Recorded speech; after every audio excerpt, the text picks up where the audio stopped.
എല്ലാ സ്നേഹിതർക്കും സ്നേഹവന്ദനങ്ങൾ. 15 മാസത്തോളം നീണ്ടുനിന്ന ഇസ്രായേൽ ഹമാസ് സംഘട്ടനത്തിന് ഒരു താൽക്കാലിക വെടിനിർത്തൽ ഉണ്ടായിരിക്കുന്നു. അപ്പോൾ തന്നെ അങ്ങോട്ടും ഇങ്ങോട്ടും അവരുടെ ബന്ധികളെ കൈമാറാനുള്ള ഒരു സമയവും അവർക്ക് ലഭിച്ചിരിക്കുന്നു. ബന്ധികളെ കൈമാറുന്ന ഈ വ്യവസ്ഥയിൽ ഇരുകൂട്ടർക്കും മുറിവേൽക്കാത്ത നിലയിൽ കാര്യങ്ങൾ അവസാനിച്ചാൽ യുദ്ധം തൽക്കാലത്തേക്ക് അവസാനിക്കുമെന്ന് നമുക്ക് പ്രതീക്ഷിക്കാം.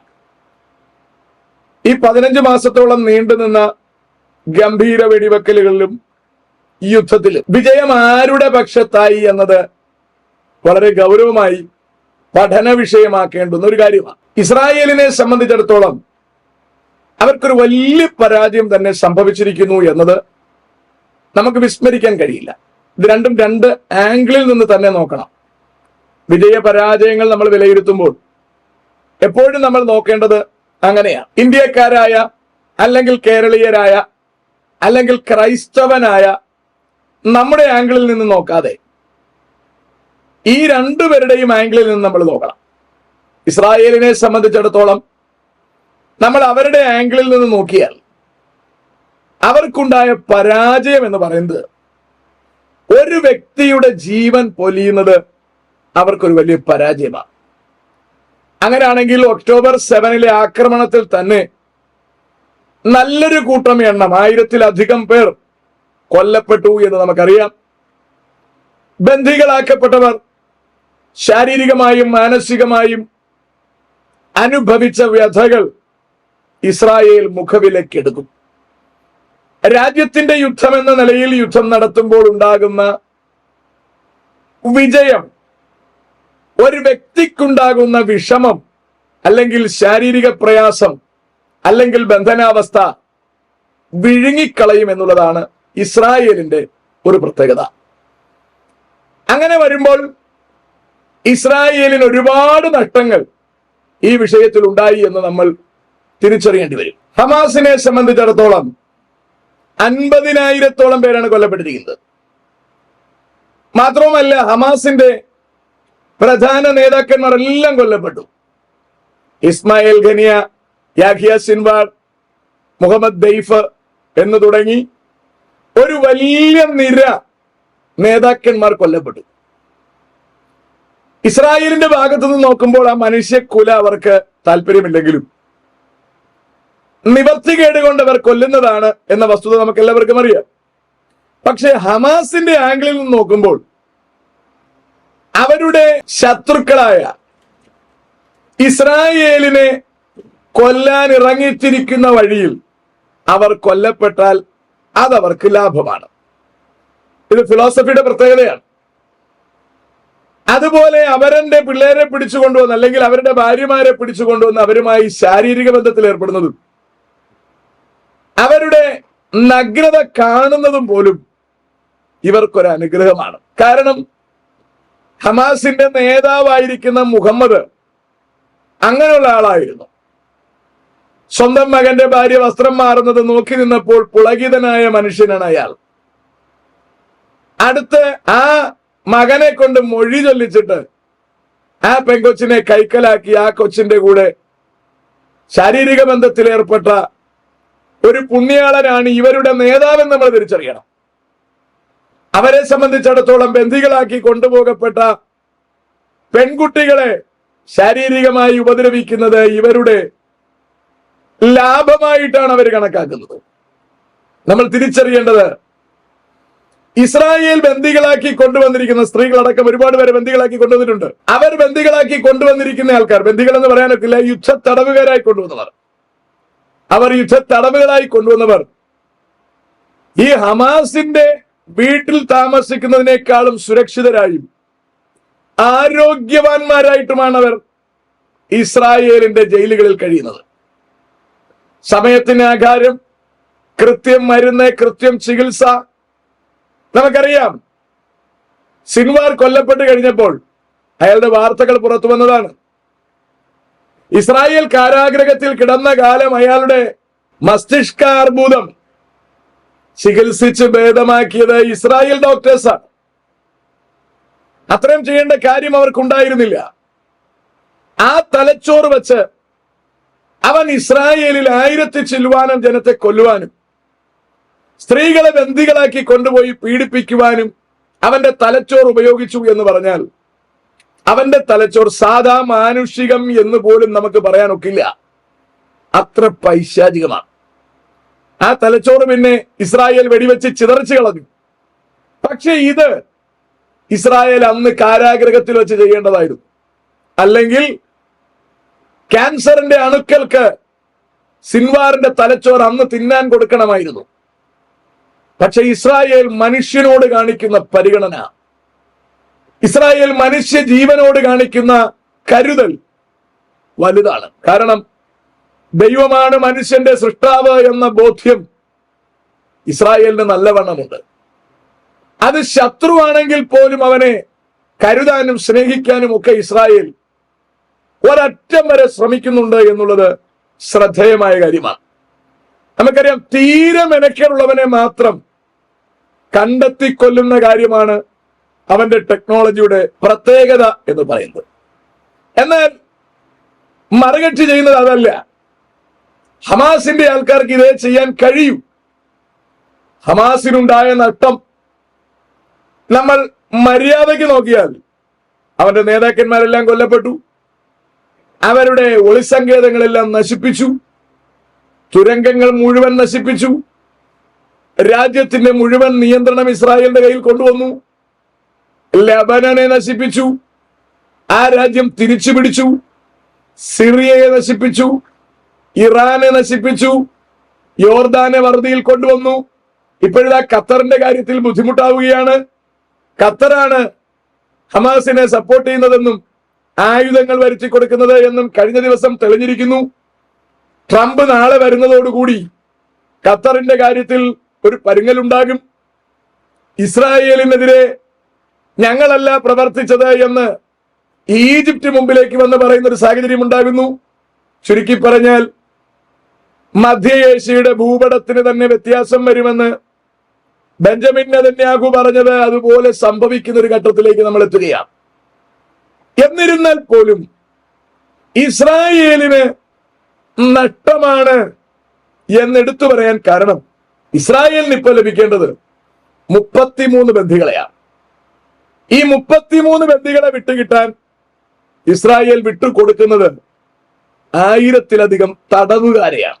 വളരെ ശ്രദ്ധിക്കണം, ഇസ്രായേലിന് ഇങ്ങോട്ട് ലഭിക്കുന്നത് ബന്ദികളെയാണ്, ഇവരങ്ങോട്ട് കൊടുക്കുന്നത് തടവുകാരെയാണ്, ക്രിമിനൽസിലെയാണ്.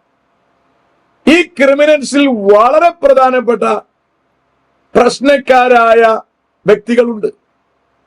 ഇപ്പോൾ ഹമാസിന്റെ ഗതികേട് അവരുടെ പാർട്ടി നടത്തിക്കൊണ്ടു പോകാൻ, അവരുടെ സംഘടനയ്ക്ക് നേതാവായിട്ടിരിക്കാൻ നട്ടല്ലുറപ്പുള്ളൊരുത്തനുമില്ല. ഇനി ഈ ജയിലിൽ കിടക്കുന്നവന്മാർ ഇറങ്ങിയിട്ട് വേണം ആ ചുക്കാൻ പിടിക്കാൻ.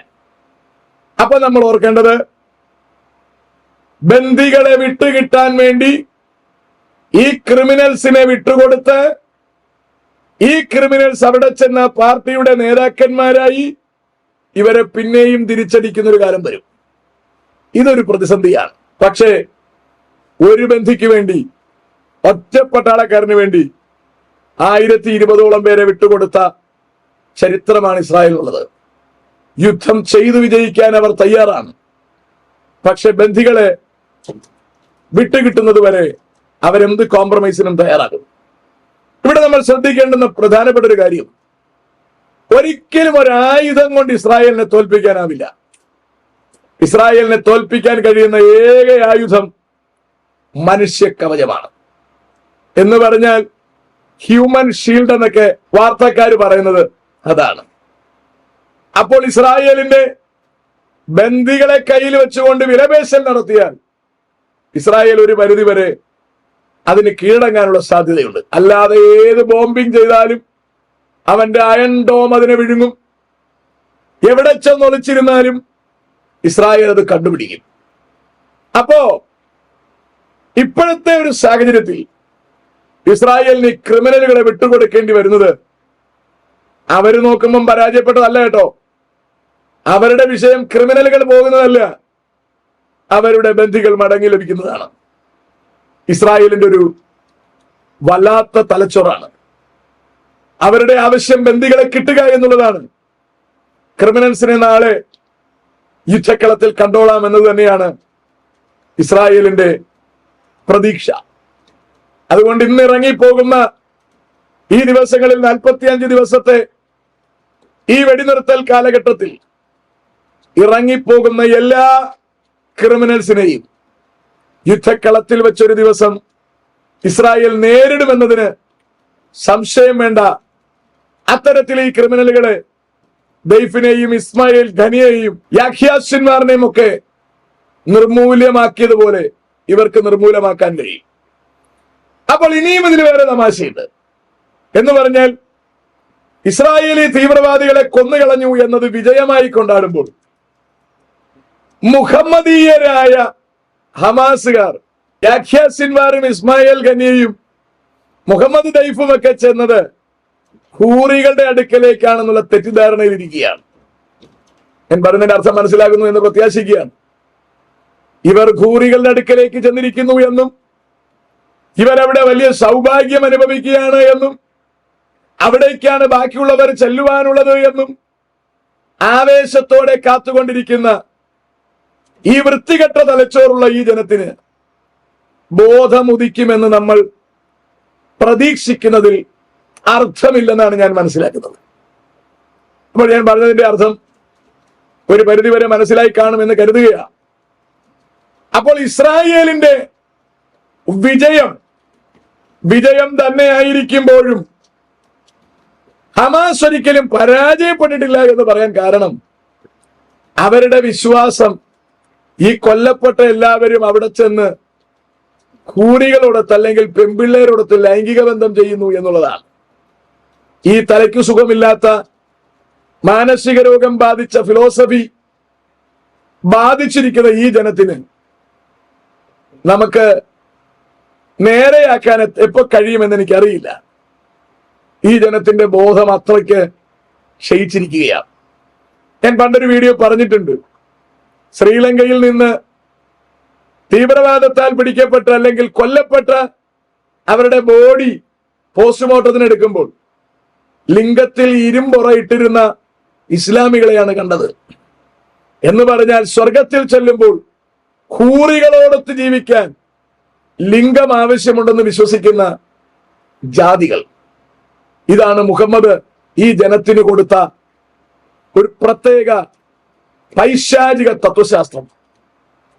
അതുകൊണ്ട് ജീവിക്കുന്നെങ്കിൽ സെക്സിനായി, മരിക്കുന്നെങ്കിൽ സെക്സിനായി എന്ന് വിശ്വസിച്ച് ജീവിക്കുന്ന ഈ ജനത്തിന് ബോധമുണ്ടാക്കാൻ നമുക്ക് കഴിയുമെന്ന് തോന്നുന്നില്ല. വചനം പറയുന്നു, ഈ ലോകത്തിന്റെ പ്രഭു അവിശ്വാസികളുടെ കണ്ണ് കുരുടാക്കിയിരിക്കുന്നു.